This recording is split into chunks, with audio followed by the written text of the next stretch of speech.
قیامت کا دن ہوگا، ہر انسان پکارے گا نفسی نفسی۔ اچانک ایک آواز آئے گی، یا ربی امتی امتی۔ وہ ہستی حضرت محمد صلی اللہ علیہ وآلہ وسلم ہوں گے۔ ہمیشہ دوست کے لیے دعا کرو، کیونکہ دوست ایک نعمت بھی ہے، رشتہ بھی، بھروسہ بھی، وفا بھی، راز بھی اور مکان بھی۔ اے اللہ میرے دوستوں کو لمبی صحت والی، خوشیوں والی اور خیر والی زندگی عطا فرما، آمین۔ قسمت کا اختیار اللہ کے پاس ہوتا ہے، بیٹی امیر کی ہو یا غریب کی، اللہ کریم سب بیٹیوں کا نصیب اچھا کرے، آمین۔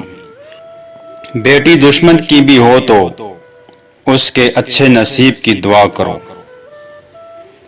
جو انسان ہر وقت سب کی خوشی چاہتا ہے، سب کے بارے میں اچھا سوچتا ہے، سب کا خیال رکھتا ہے، وہی انسان زندگی میں ہمیشہ سب سے اکیلا رہ جاتا ہے۔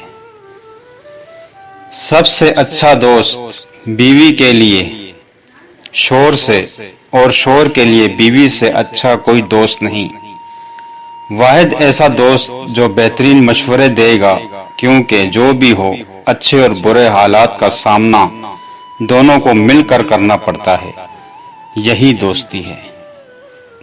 اے رب العالمین، جس طرح تو رات کو دن اور دن کو رات میں بدل دیتا ہے، اسی طرح ہماری مشکلات کو آسانیوں میں، بیماریوں کو تندرستی میں، نفرتوں کو محبت میں اور غم کو خوشی میں بدل دے، آمین۔ حکیم لقمان سے پوچھا گیا کہ موت سے زیادہ تکلیف دہ کوئی لمحہ ہے؟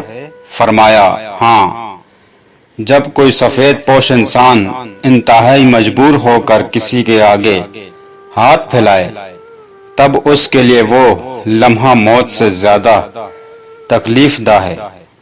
یا اللہ پاک ہم سب کو مخلوق کی محتاجی سے بچا، آمین۔ دنیا کا سب سے بہترین یو ٹرن توبہ ہے، اللہ ہمیں توبہ کرنے کی توفیق عطا فرمائے۔